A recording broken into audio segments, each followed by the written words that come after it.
Welcome, everyone. Hello. Ooh, Looks got like a a full few people house. are still connecting. Hi there. So good to see a full house tonight. Welcome, Full house, everyone. everybody. Yeah, this is great.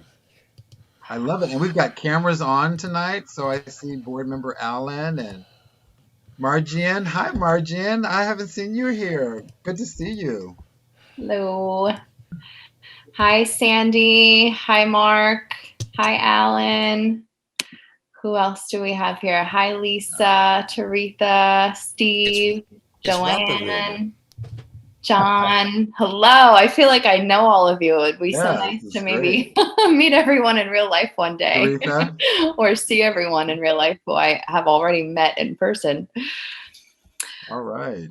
Well, I think we'll get started in just a couple of minutes while Joe gets us set up. Carmen and I do want to remind everyone if you could please keep yourself muted if you have background noise, that would be great. And also, we encourage you to ask questions tonight, send them in the chat or raise your hand, and we'll call on you. This is going to be a different type of Mondays with Mooche, as Mooche is going to be teaching us lesson 1 on how to improve our musical ear. So we're really looking forward to the series over the next few weeks. So we're taking classes. This is going to be fun. Yes, it's going to be interesting, and we have a good turnout. I think there were 60 or 65 people registered for this evening, so a lot of people must want to learn how to improve their hearing for music. That would be awesome. Yeah. And Carmen, I also want to congratulate you. Many of the people here know you and have gotten to know you over the last several months or years even that we've been doing this. Carmen, everyone, just ran in the New York City Marathon yesterday. We're back. We're back. Congratulations to you. And you're here Wow. and available to host this tonight. So thank you so much. How was it yesterday? Oh, I got to tell you, everybody, oh my goodness, it felt like returning home. It really did. New York City was an amazing host. The Brooklyn, Queens, the Bronx, Staten Island, Manhattan, the love that people give to us as the runners was just spectacular. But I have to say, this is my third time doing the New York City Marathon. And I Wow. want to say I did it 2018 and 2019, but what I have to say is that the energy in terms of us being so happy to be back out, we weren't able to do it last year.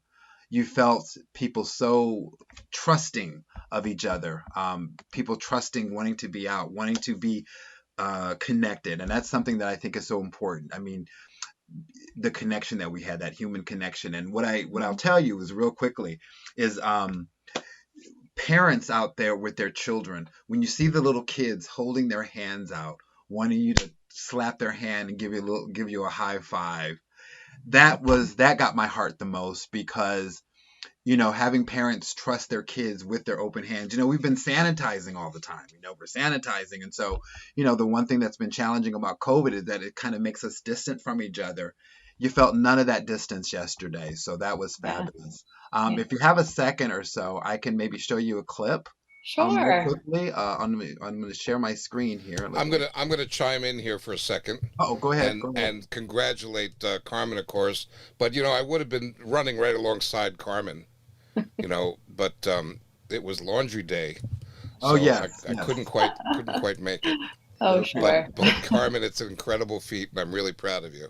Oh, thank you so much. Thank you so much. I I'm won't over. take up too much more time with this, but I'll just show you a couple of real quick clips. So this is me. My friend Lorraine met me around mile 20, 21, and she kind of ran with me for a little bit. So I'm going to show you a little bit of that clip. Can you guys see that? Is that there? Can you see me? Oh, that's awesome. What a great picture. This is a little video clip she got. I'll just show that real quick. Oh, you can't hear the audio. Let me turn the audio up. This is the Bronx. Thank you, bro. Thank you, bro. I love it. I love it. The Bronx always comes to candy. I love it. Oh, this is so good. So at that point, I love I food. was eating candy because the Bronx always gives you, they always have like little chocolate treats and things like that to have along the way. This is me with the medal at the end of the race. So you can see that there. It was just a fabulous, fabulous day. And then the last clip I'll show real quick. When I got to Harlem, and this is Harlem, mile 2021, I had a little dance break. So I joined these lovely ladies and we did some dancing. Can you see that there? So I'll turn it on a little bit. The music might be a little loud, but you see, we had a DJ out there and just spectacular energy. Spectacular. And I'm at mile 21. My foot is working. I'm glad my legs are still together. I didn't hit the wall. Here's my favorite part. We hugged. The hugs were just so tight, so warm, just so incredible. I will never forget this race. So I really thank you guys for letting me share that. Let me stop the share. And I just have to say this: that race, it was a tough race. I didn't train like I wanted to. Here is the medal. But this race was in honor of my father and my stepmom, his wife, Bonnie Bailey, who passed in June. So I said, sheer will and determination, I will finish this race no matter what. So thank you guys for letting me share that. We have a great show tonight. What was your time? My time was 6 hours and 19 minutes or something, a little longer than I wanted. I was hoping to get like five hours, but I hurt my foot at around mile 16. So the medical tent helped me out and they fixed my foot. So that was great. But what I want to share that I shared about earlier is that the human connection is so important. People coming together. We are social creatures. And I'm so glad that Zoom has kept us connected while we've had to be physically distant. But this is not going to be forever. Zoom will always be here and we'll always have this hybrid as an opportunity for us to connect for those who can't make it, because in terms of disabilities and stuff, there are some people who can't get out. So I'm glad that we have this so that we can always stay connected. But when we can get together, we will be getting together. We've got some things planned where we're going to get together physically. So I hope you guys can join us with those physical, when we're together physically. But what I want to say, the human connection, music brings us together. So many things brings us together. So I'm so happy to be able to be together with you guys here tonight. So anyway, enough of that. Thank you. Great. Congratulations to you again, Carmen. And Carmen is right, everyone. We do have a great show in store for you tonight and a lesson type of show tonight. So everyone is hopefully going to learn something new. Joe, are you ready to get started?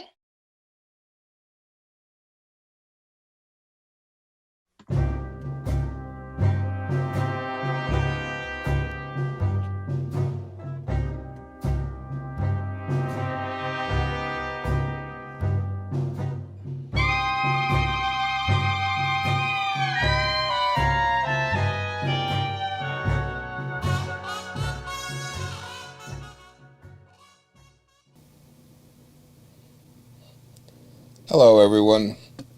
Welcome to another Mondays with Mooch. I think this is season 3, episode, I have no idea. I have to count them up and I'll report back to you when I count them up. You know, what I thought we could do over the next several episodes is explore music maybe a bit more deeply. Let's explore how really to listen to music, how to hear more of the nuances, depth of the music, not just the melody or the lyrics, but really deep into it.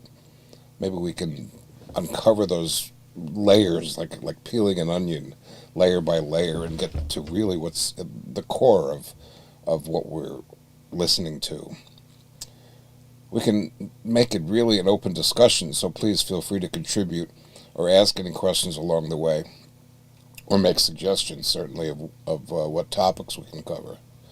I thought we'd explore different kinds of music and break it all down to its elements and learn how to really hear what's going on inside.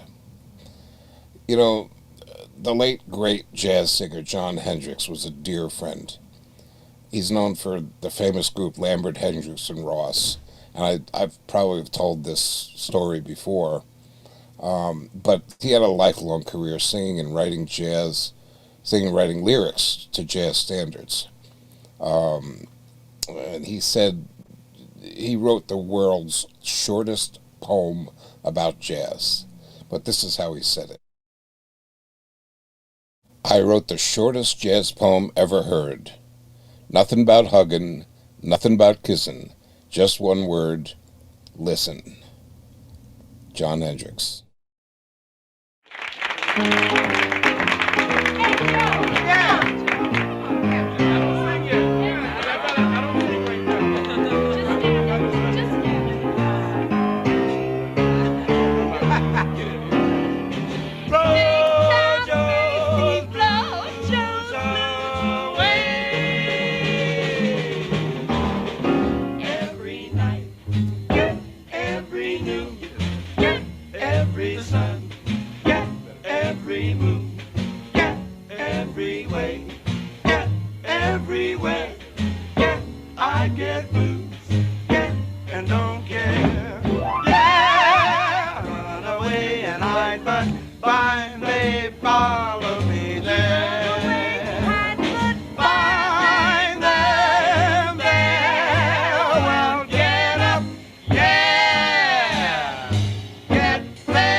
Because it's you I hate to lose.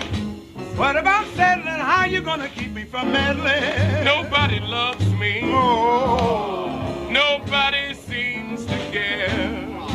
Baby don't seem to care. Her loving cupboard is bare. Nobody loves me. Nobody seems to care. How you gonna get her to care? Gotta be a millionaire.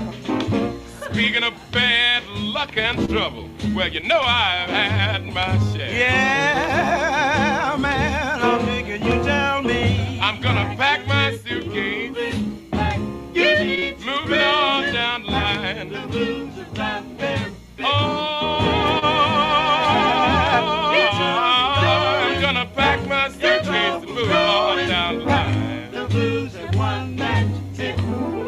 Well, there ain't nobody worried and there ain't nobody crying. So now you might as well split. Seems to me every day I hear him talk. Every day I have the blues. Just let him have his say. Every day I have the blues. He's really not this way. You see me worry, baby, cause it's you I hate to lose. He's bound to lose him someday. Nobody loves me.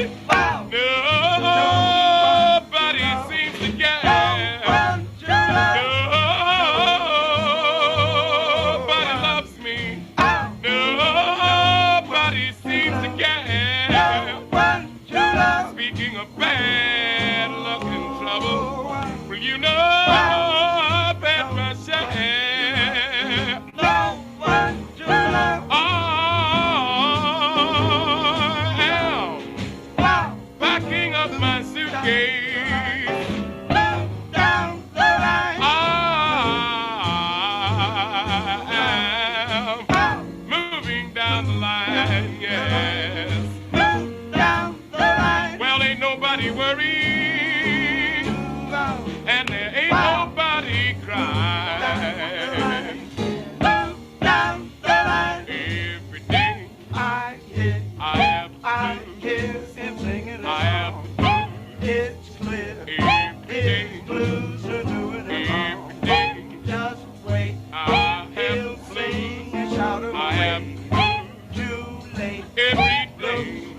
they're coming to stay. See me, that's fate. Worry, baby, chase contentment cause away. It's you I hate to lose. Oh, yeah. Every day, every day, every day, I have the blues every day. I did give basic kicking about. I did give what I'm talking about. I dig blues by digging it down. Big basic and every day you blow your blues away.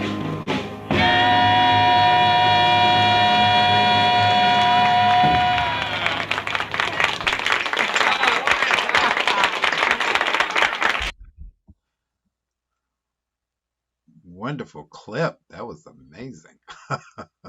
How about that? Joe, you are muted. If you would unmute Yes, yourself. unmute Joe. As usual, I'm apparently a muted kind of guy. Hello, folks.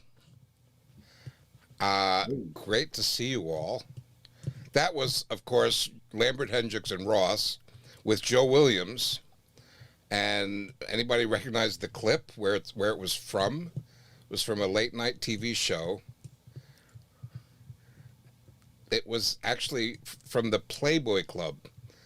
There was a Hugh Hefner's Playboy I think he had a TV show. It was called Playboy After Dark or something like that.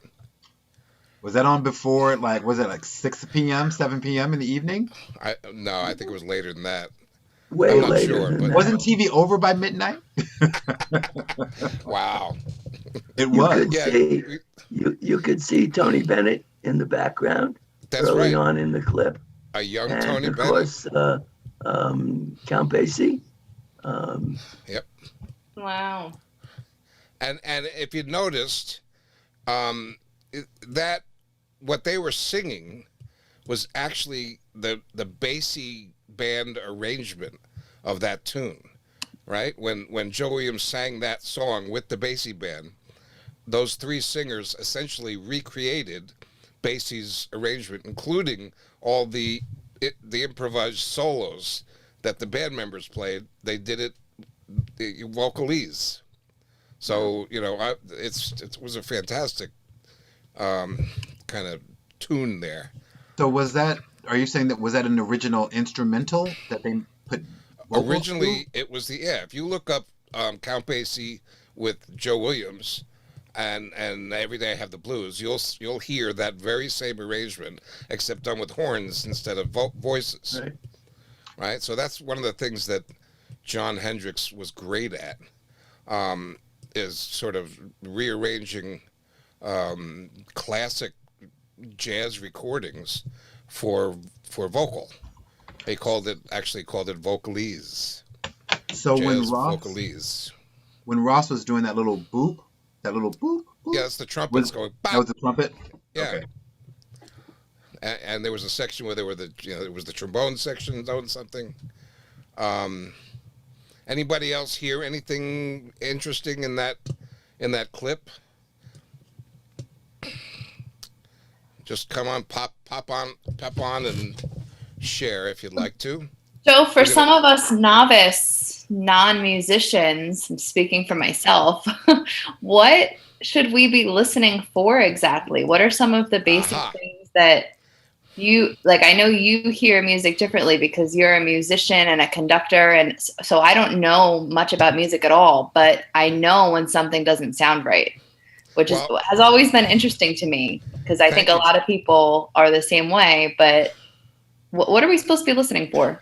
Thank you. That's a perfect question, because that essentially is the whole idea of these talks, right? The whole idea of this sort of roundtable discussions that I'd like to have today and over the next few weeks, maybe, is exactly about what to listen to, how to listen as a non-musician, right? Some of it will come to how musicians listen to music, which is going to be a little different just because of a knowledge thing. But some of it is going to be like things that anybody can pick up with a little knowledge and a little practice. That's why I was trying to point out sections of that clip, right? And asking, did anybody have any other little tidbits that they heard in there to start off with, right? We could talk about that. So I want to keep this open, so feel free to sort of join in the discussion as we go along. So No Cohen typed in our comments. He says that was a tough tempo. So when he says tough tempo in terms of pacing, I don't know about tough tempo, but it was right in the pocket. It was swinging, it was grooving, and it was right there, man. all right. So in the I don't know about Awesome tough. harmonies.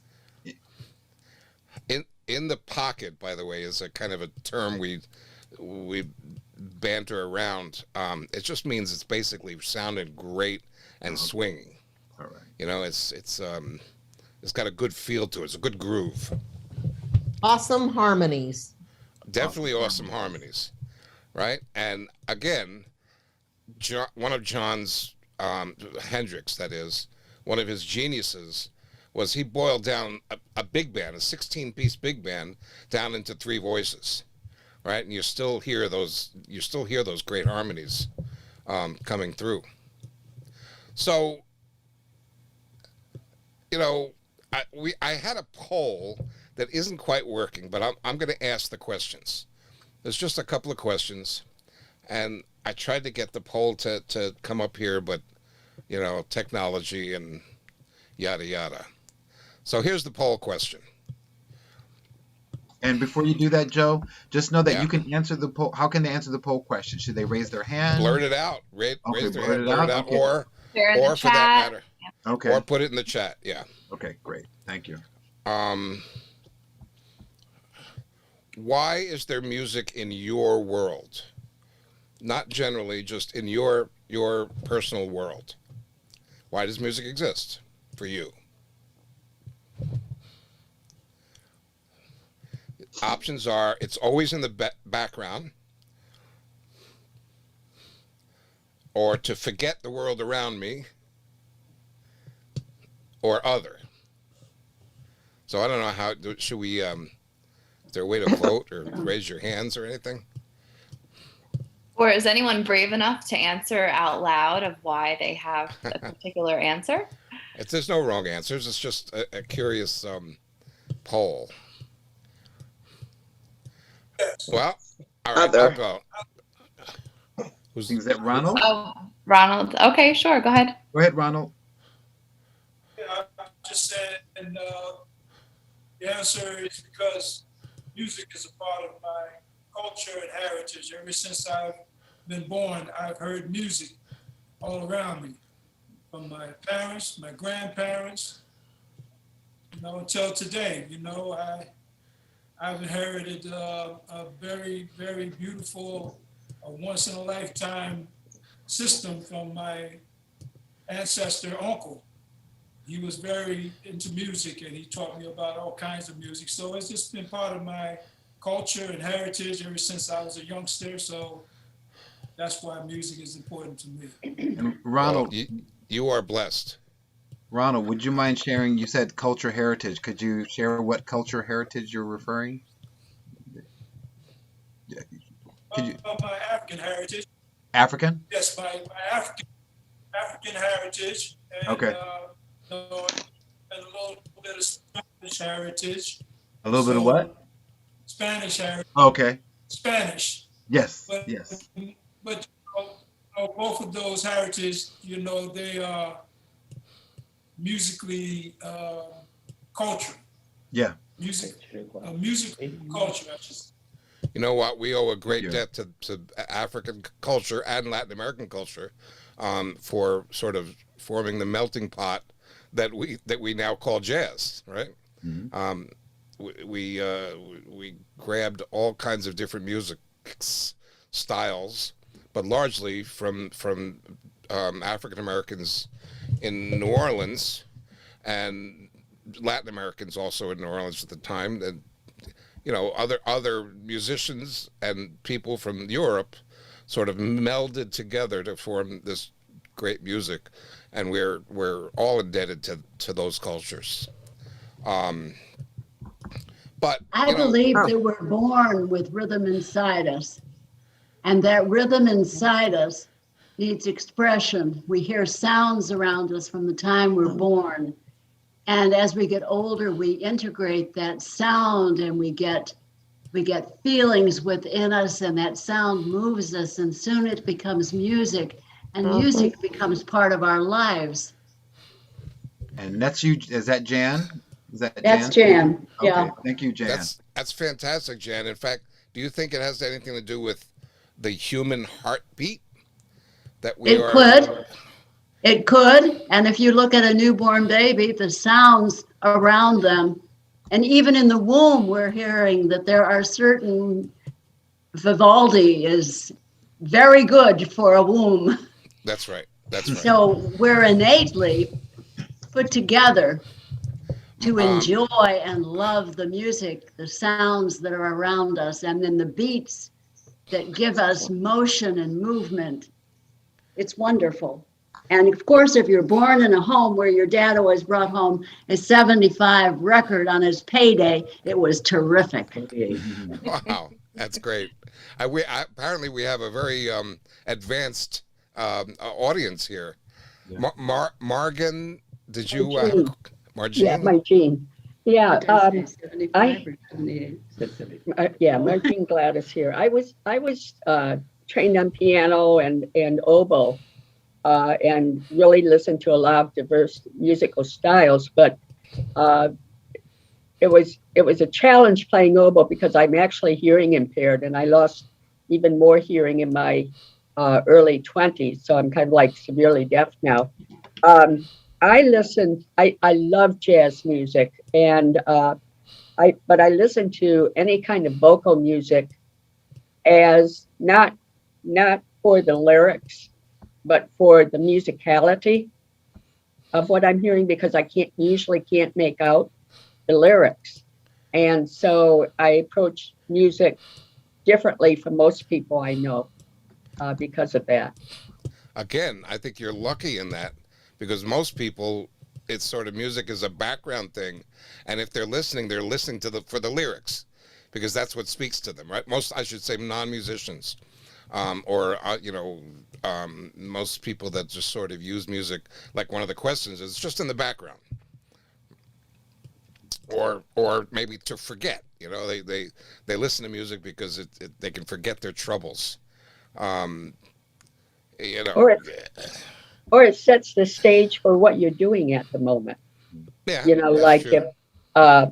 if I'm doing boring housework, I put on rumba and jazz, and if I have to really concentrate on some mathematical or something like that, I'm going to put on Mozart or classical. Or if I want really soothing bedtime music, that's a whole different genre.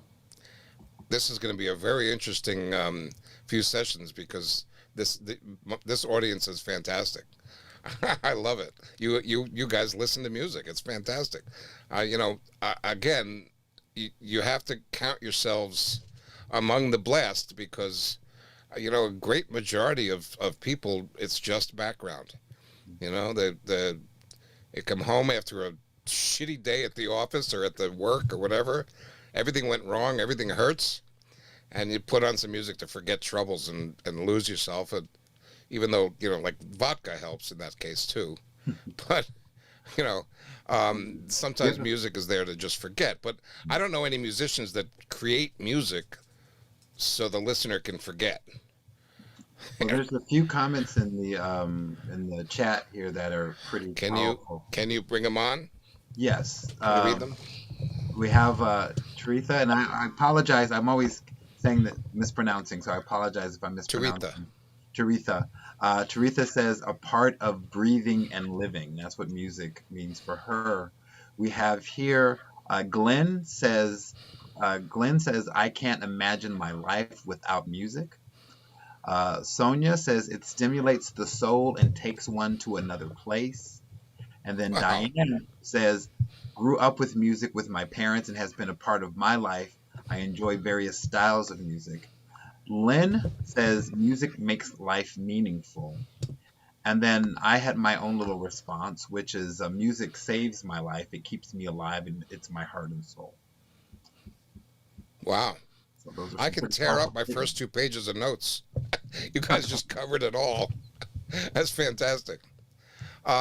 People hear and perceive not only music but art as well differently, right? Yeah, sometimes people hear a lot more of what's coming at them than other people. Some people just hear the very peripheral, just the melody or just the lyrics.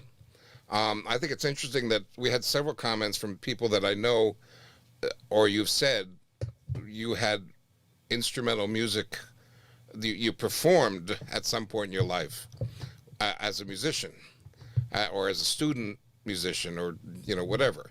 I think that's telling because that makes a lot of difference in your appreciation as a grown up. I think that's fantastic, and that's exactly what we try to do. For the students in our programs, is to give them some kind of a foundation of listening and performing good music, and training into listening deeply, so that when they get to be an adult, even if they don't pursue music ever again, at least they'll have that appreciation and they'll go to concerts and participate in the culture. Joe, Joe, I'd like to Yeah, piggyback on what Ronald said as well, sure. because music is cultural. I grew up in a household and family, and when you go family reunions from the deep South, and it's just part of the culture, Yep. even from infancy.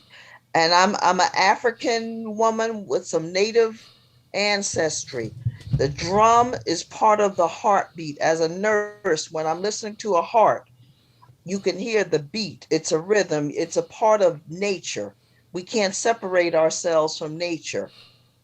And I've studied all genres of music, classical piano and clarinet. My mother was a vocalist. My grandmothers and aunts and uncles were vocalists and are vocalists.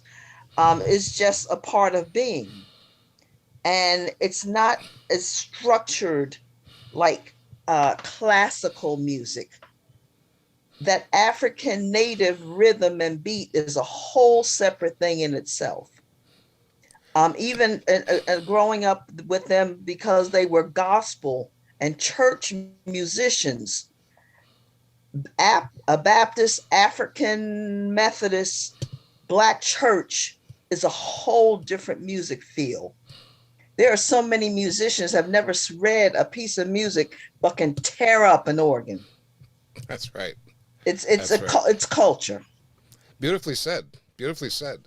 I was going to speak about their music tastes that are etched deeply into our identities, right? They're more than just preferences.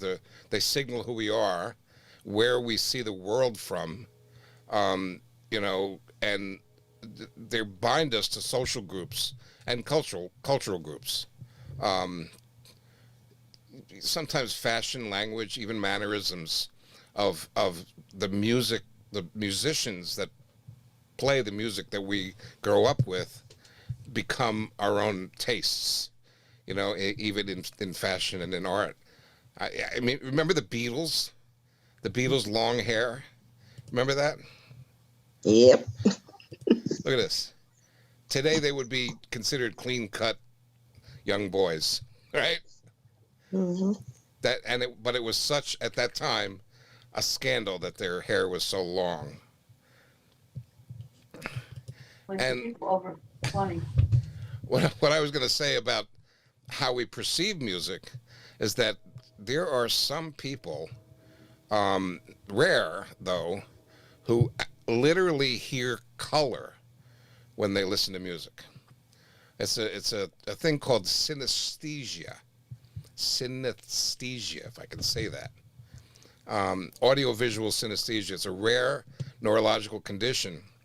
It occurs when the brain mixes up different senses so they overlap, right? It's a phenomenon that research has been studying for years, and a person that has this synesthesia might see color or shapes of color, sound waves or something like that, or patterns when they hear music.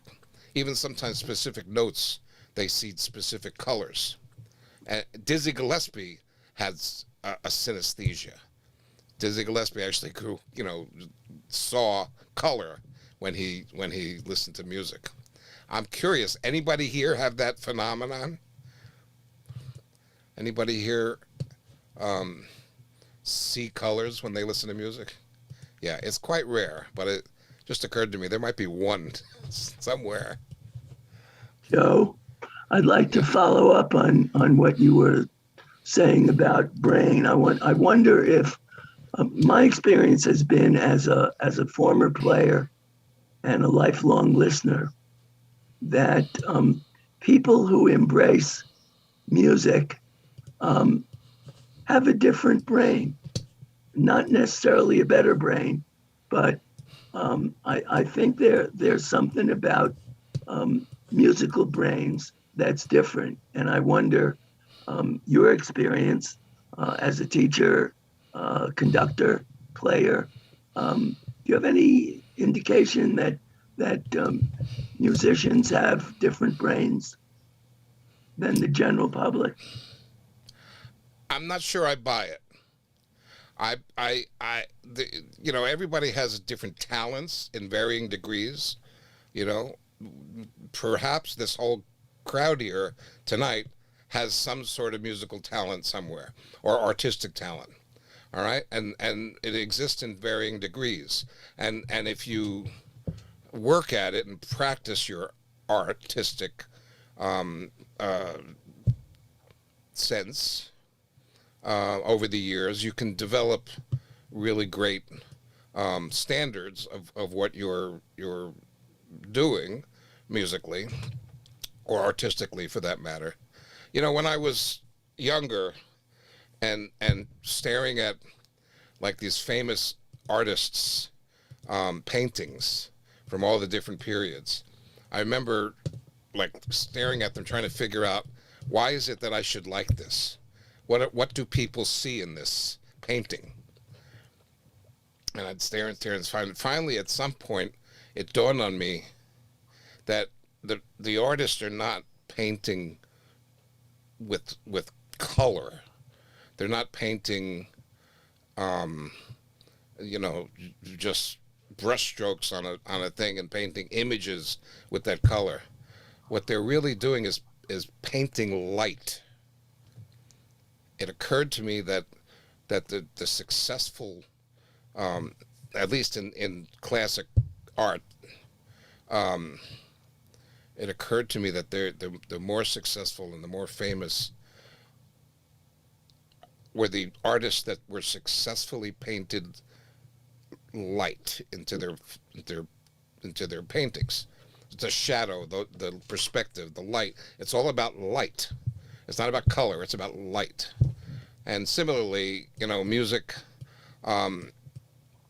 There are things that we can dive into deeply into a song, that we can sort of latch onto, that you can carry over to other pieces of music as well, to listen to and I'm hoping that we're going to get a chance to do this.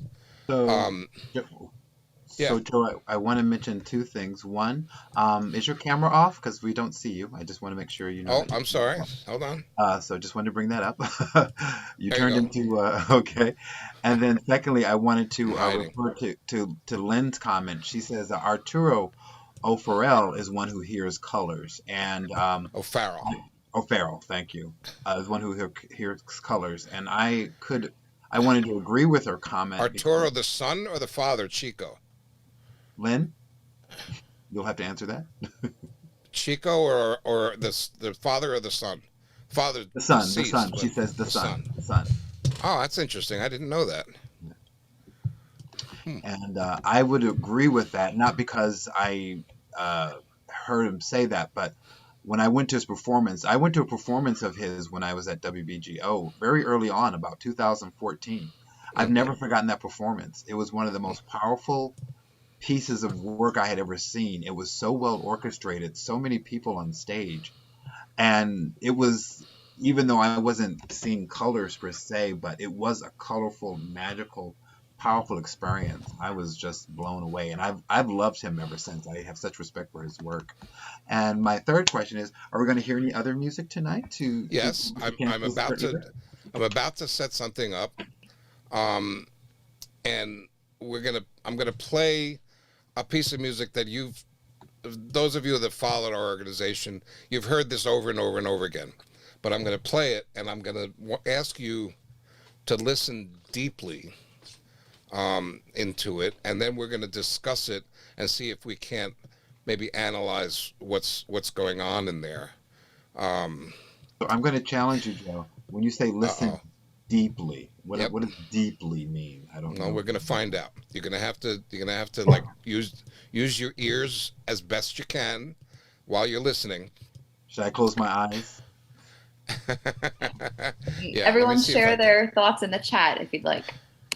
Yeah, you can always do that, but we'll come back and discuss it further and maybe do some analyzing. I'll see if I can figure out how to do this. I think I have to do this and then that. And will we hear music, or will we be singing? I think we're going to hear music. Okay. Please tell me if you hear it. It's only about 4 minutes long. Are you hearing it? Yes. I'm going to mute myself so it's.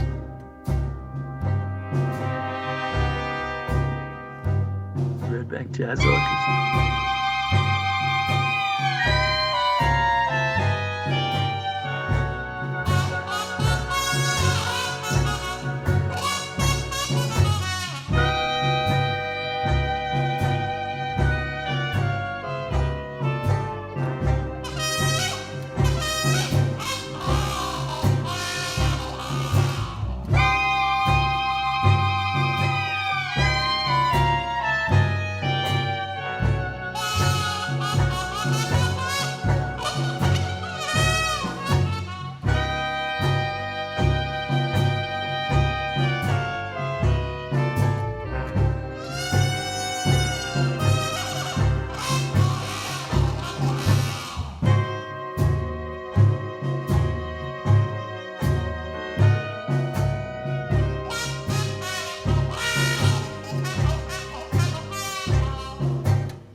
I heard a ballet.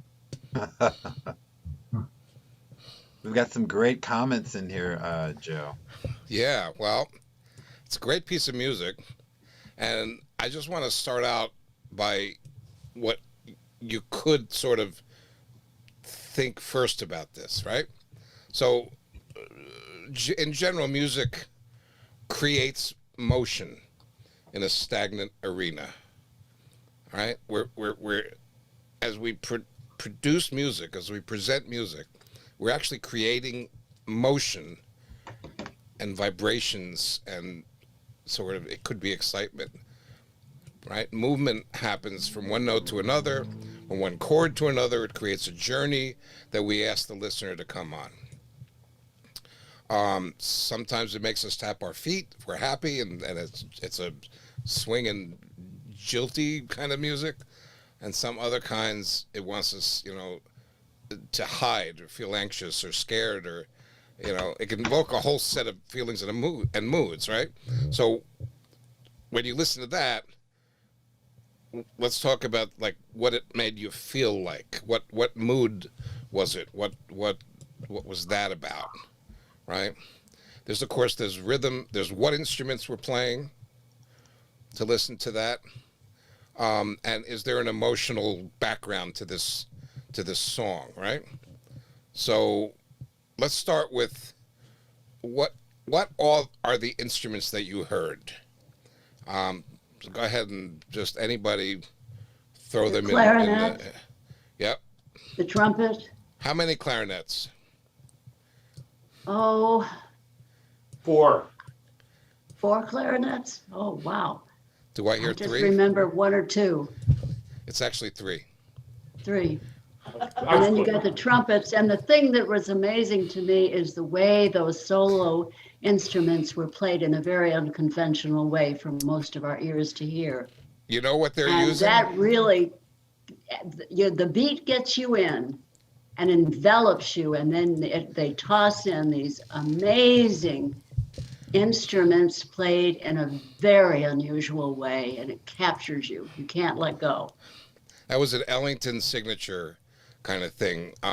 It's really brought about by a trumpet player that was with him for a while. Trombone player, Bubber Miley, right?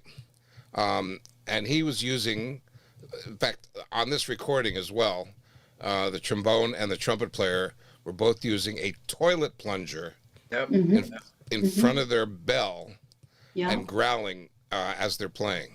So that's get that weird, great sound. It sounded like somebody screaming or wailing or something, right? So I have to So we got 3 trumpets, 3 clarinets, 2 trumpets.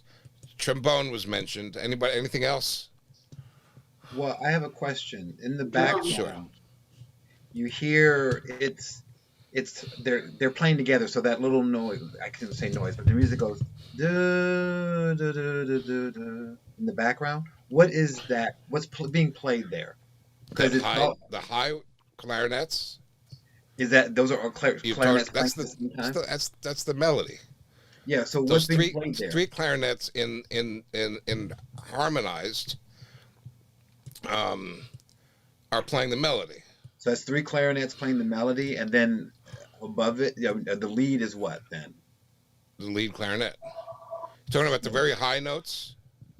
Well, like I said, there's a call and response going on, I thought. Oh yeah. Well, right. There was a clarinet playing against a trombone, I think. Okay, so those 2 are playing against each other. Right. So what was the driving force? I mean, weren't we kind of pushed along with this? There's a big drum in it. The drums were ever present. Sounds like a timpani. Drum. Yep. Yeah. Bass also. And there's actually a banjo on this recording. Really? Yes. You don't really hear much of it, but it was, sort of a strumming along, keeping the beat going. This is actually my band. This is the Red Bank Jazz Orchestra recording. So you know exactly what was being played. Yeah, pretty much. But let's just talk about the title of the piece is called The Mooche. Not that I'm partial to the title, but Duke Ellington named the song after me. I'm grateful for that. But the title of the piece comes, and Duke said this. He said it was the word mooch is not what you think.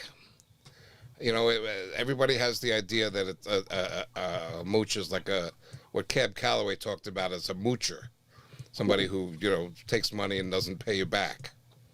A mooch apparently was a person who pretty much up in Harlem at the time, who was kind of like walked around in a very lazy fashion with a kind of a strange lazy gait.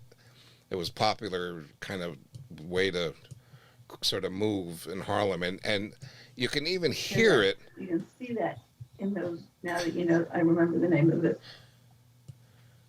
You can hear that concept even in the bass is playing only 3 notes to the bar. It's a 4/4. It's a feeling of 4, but the bass is only playing the first 3. Bass is playing boom, boom, boop, boom, boom, boop. So there's kind of like a little throwing off of your gait, the way somebody would be walking to that. Hey, Joe, I'm going to step in here and help you out. Sure. Bring you right onto the neighborhood. That's just some good old R&B, soul, cool stepping, 4/4 strut. There you go. That's how Joe Cool, the smooth guy, walks. It's a strut. Right. It's a 4/4 time. You got that dance rhythm, and you just cool.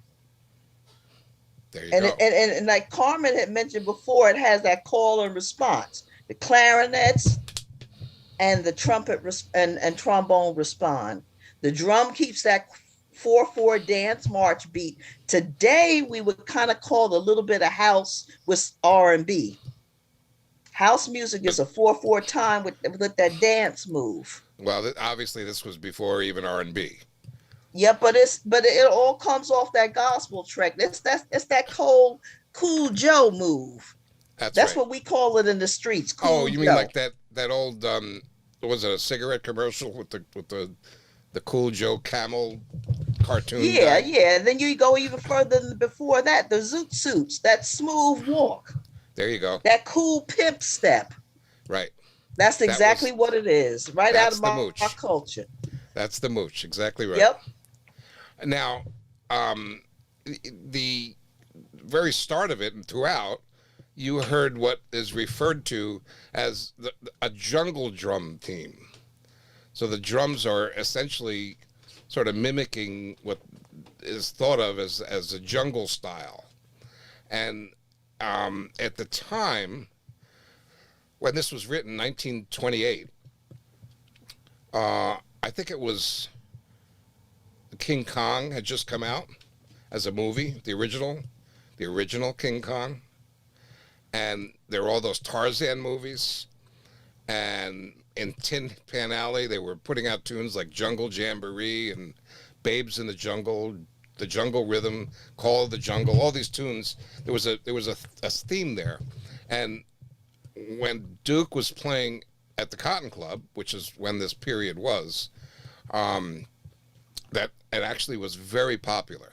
That whole genre was very, very popular. All of that was caught on film. Sorry? All right. So there it is. There's the mooch. Now, does the harmony tell you anything? Even if you don't know anything about harmony, does the sounds give you any kind of mood or feeling? There's a melancholy feeling to it. Melancholy, okay. Anything else? Yes. Sorry? Yes, I understand what's wrong. I understand one thing about music. There's a different sound that you get from a live performance than what you get a recording in a studio. So I don't know if this particular performance was a live performance or a studio. This was a studio. It was a studio recording. It goes into a minor key. Yes. Good for you. Yes. That's Joanne. So you like that response, Joe. So tell us why. Well, you did. Good for you. So let us know. You know, it seems to me that it's not just, what was the word Steve used? Melancholy? Was that it? Yeah. Seems to me that there's those shrill high clarinets and a lot of the harmonic changes and the journey harmonically, even if you don't really know what's going on specifically, it's taking you into a journey, seems to me, that is kind of like imposing doom, you know, or is like how do I describe it? Like what's about to happen? What's right around the corner? You know. It's what Wynton Marsalis talked about this tune in that jazz documentary, and he said it's like there's a room, there's a negotiation going on, and something's going to happen. That's the impression he had. All right. From that Yeah. tune. I'll buy that. It's like there's a dissonance that pretends some kind of chilling worry and grief, right? Now, this recording, I don't know if this is what you're referring to, Ron, as compared to the Ellington recording. The Ellington recording is at a much faster tempo. And I recorded this at a slower tempo because of this very thing, because I wanted to get more of that grief and chilling dissonance out there, right? I don't know if I was successful or not, but if you listen to this side by side with the original Ellington recording, you'll see the Ellington played it a lot faster, and I suspect that has something to do with you know, like recording and having it done in time for certain commercial breaks or something. I don't know. Was something happening in our country or in your society at that time that made you want to point that out, to make people think of grief or quarrel or depression or negotiation? Was something happening in the country that made you want to do that? 1928? What do you think? The stock market. No, I mean when you decided to change the rhythm, was there something happening at the time? No, I mean maybe, but subconsciously maybe. But my thought was to take where the harmonic structure of the tune was leading us and enhance that by you know, a little slower tempo. You know, just to make it a little bit more eerie. I thought it was very successful. Sorry? I thought it was very successful at that. You had a feeling of people arguing and trying to work out something and negotiate something. Oh, thank you. Thank you. So I want to point out two things. One, I was just curious. Ronald had mentioned he had asked if it was a studio recording versus a live recording because you get different, you know, maybe a different interpretation from it. So as a studio recording, was it recorded together, you know, people performing together, or was it in sections? And we were all in the same room. It's kind of a unique recording these days. Years ago, it was the way to record, but I had the whole band, 16-piece Red Bank Jazz Orchestra in a big studio in the same room, with actually the horns facing each other, and with very little separation. So they recorded that whole piece together, everybody performing at the same time, not separate. Absolutely. Yeah, okay. And then we have a comment from Teresa who says, where is it here? I'm sorry, here it is. My cultural folks would describe it as seductive, risk in minor chords. So we have an interpretation of being seductive. I wanted to share. Okay, all right. So I just noticed that Andy Farber entered the house. How are you, Andy? course, we None can't the hear worse you for because you're wear. muted. Or there you go. Yeah, I was Andy actually is checking it out on the Facebook feed while I was doing dishes. Andy. Well, there you go. That's a good reason for the doom and gloom appeal of the harmonies there, doing dishes. Hope you didn't break any. Not yet. Andy is actually one of the clarinet players on that recording. Oh, excellent. And Andy is a great arranger and composer in his own right. And I thought, Andy, if you want to just spend a couple of minutes, because that's all we have left pretty much, and talk about the Mooche. Well, someone had mentioned earlier that they saw it as a dance or a ballet. You could turn your volume up a little bit. You're right. Sorry. How's this? That's much better. Okay. Someone mentioned earlier that they were conceiving it as a ballet or a dance. And I'm pretty sure the Mooche was one of those things written during the tenure at the Cotton Club. The Cotton Club, when they had a stage show, and there were a lot of pieces written around that time that featured dances or dancers. You know, the Creole Love Call, the Mooche, the Black and Tan Fantasy. They were all from around 1927, I guess. At least the original recordings were. This one's 28. Right. Well, this is the one that has the triplet thing at the end. Boodaloo, diddaloo. There's one from 27 that doesn't have that one. Because I think Ellington recorded it on Bluebird, which ended up being RCA. And then the Brunswick recordings. He may have done a slightly different arrangement for different record contracts. Yeah, that's right. In fact, I think there was even one with in 1926 that had a tuba. It was Bass Edwards, and then in 27, Wellman Bro from New Orleans replaced him on string bass, but playing this a lot with a bow. If you could actually listen through the deficiencies of the low fidelity recordings from the 20s, the stuff is pretty hot and pretty modern, because the soloists like Bubber Miley on the trumpet and Tricky Sam Nanton on the trombone.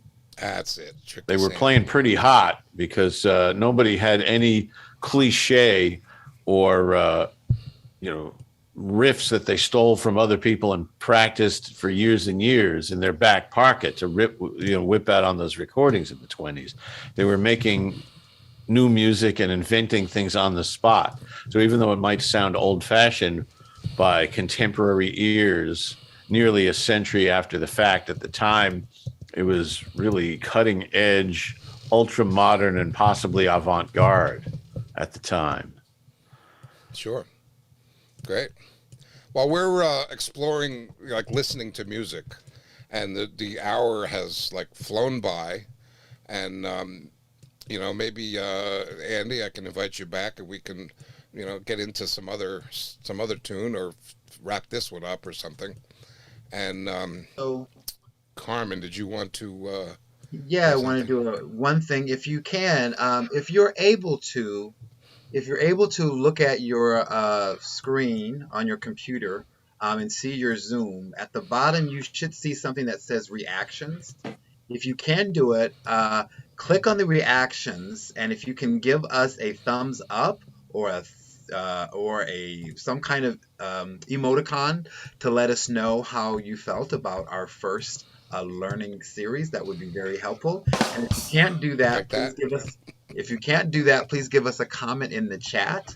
That would be really wonderful. And so I'm going to give it a thumbs up, analog, I guess. I put my hands up. This was fabulous, and I loved listening to that recording, Joe. That was a very excellent recording. This was a lot of fun. And so we just want to say that we're so glad to have you here. We want to keep bringing these opportunities to you. And I think it's great to be in class again. You are never too old to learn. And learning and using our brains is what keeps us vibrant and alive. And so I'm really glad we had this session. And I just want to say that, as you know, we are a nonprofit, and we bring these things courtesy to you through the support that we get from supporters like yourself, as well as also some grants and some other resources. So if you care to give, please, I'm going to use my screen today. You can go to, let's see, we have it back here. Yes, www.jazzartsproject.org/give. So please, you can give at our website. We would appreciate the support. And we are planning to have some exciting things coming up before the end of the year. So we'll keep you posted. But also know that our next one will be Monday, November 22nd. Will be our next learning session. And so I look forward to that.